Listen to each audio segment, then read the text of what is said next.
Hello, welcome to your English class. Today, the chapter which I am going to discuss with you is the glimpses of India. There are three stories in this chapter. First is the baker from Goa, second, the cook, third, tea from Assam, and three stories are written by three different writers. A baker from Goa is written by Lucio Rodriguez. I'll start with the first one, then second, then the third one. Simultaneously, I'll go. Baker from Goa.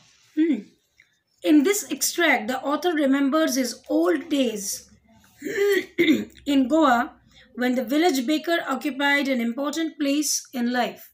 That means it is the time when bakery was very, very important for everyone.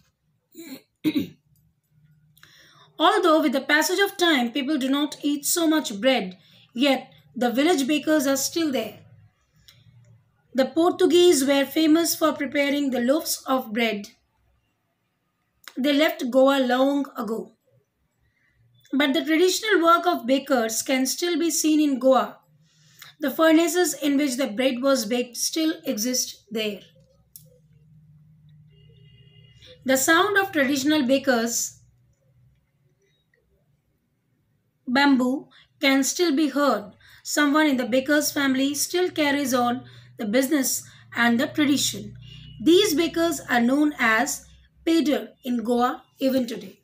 Bakery was very popular in Goa and people used to do bakery.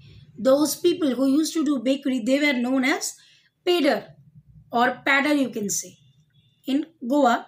And the techniques which they use to do the bakery or bake something can still be found in Goa. The author recalls that a baker used to visit the village twice a day.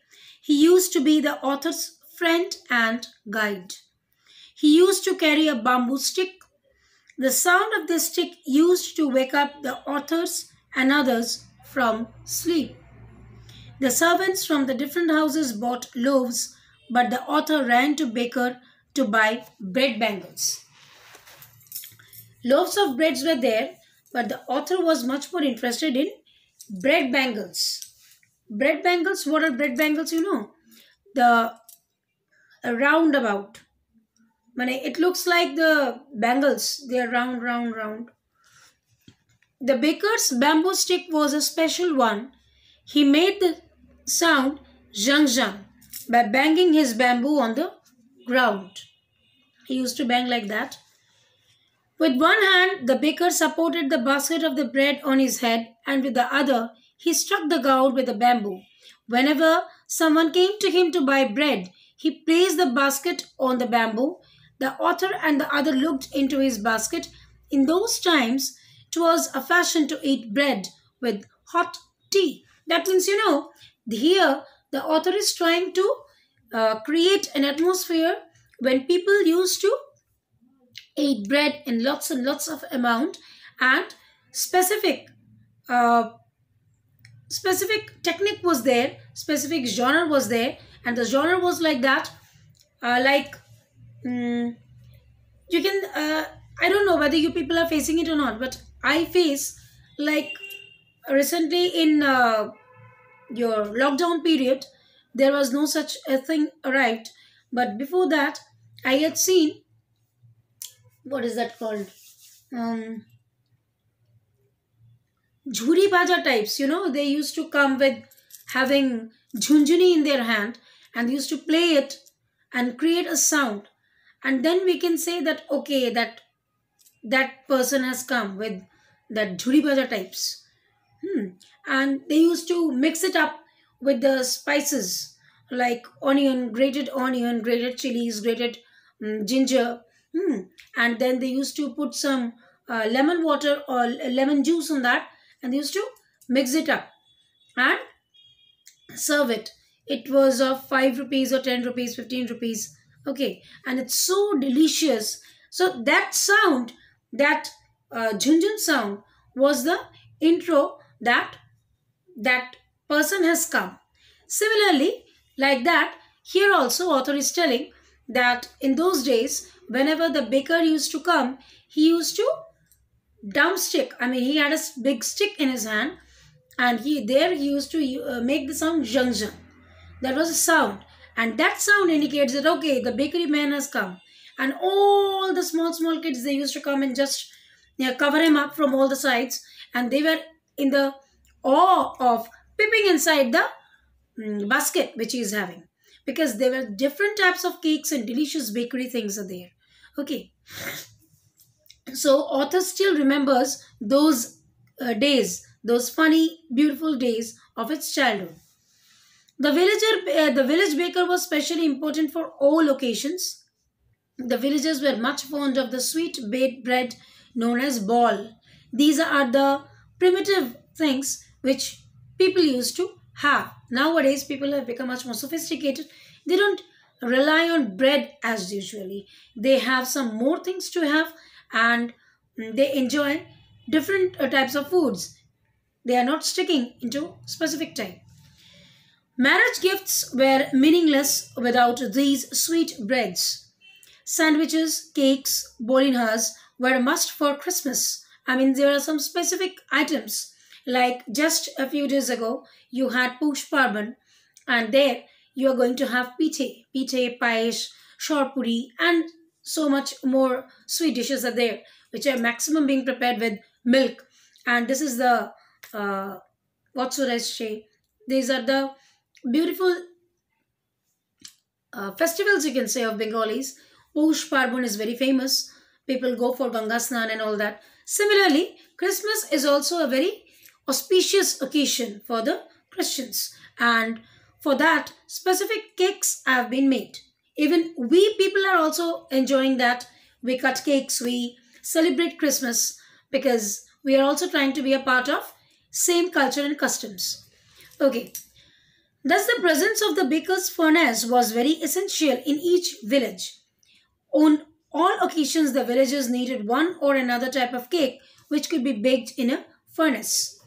The baker or the bread seller wore a special peculiar dress, that was their dress code, like bus conductor, I mean, your, what should I say? The government bus conductors, they wear a specific type of dresses, and that proves that they are the government bus conductors. Similarly, police officers, they are having different dress code they are having. Even in some malls also, in some shopping complex also, you will find that girls or the receptionists or the person who are handling with the customer, they are also wearing a specific type of dress code. They have a specific dress code. Similarly, here in those days, bakers also had a specific type of dress code. It was known as kabai. Okay, kabai.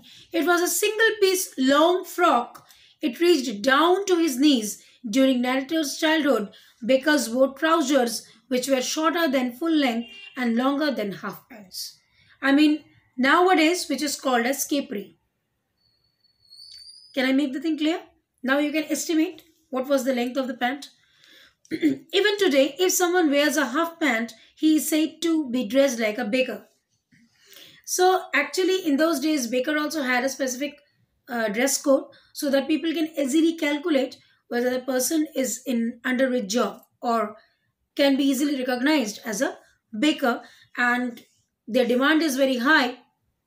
In those days, the demand was much more higher either. So people used to come, try to be in contact with them, because they used to have different types of cakes and sweets and pastries and breads in different occasions. Different occasions are having different breads and bakeries, and that was a part of their life, you can say. Bakery in each and every village was very common, and furnace, means in which they used to prepare the bread or they used to bake the bread, was also very common and precious. The baker usually collected his bills at the end of the month, means monthly scheme was going on. In the household, the baker's monthly account used to record it on some wall with pencil. What a unique technique. They used to write it in the wall with pencil so that it cannot be rubbed. or cannot be changed. Baking was a profitable business. The bakers used to be well off. Their families and servants never starved. Their plump bodies seemed like that of a jackfruit. Means the more their business was getting profited, the more fluffy their bodies were going to be. And through that, people can easily estimate how nice their life was. So, this was the first story of Glimpses of India. I hope you all have understood. Then also, just go through it. It's a very simple story, and I'll be back with you very soon with other two parts. Thank you.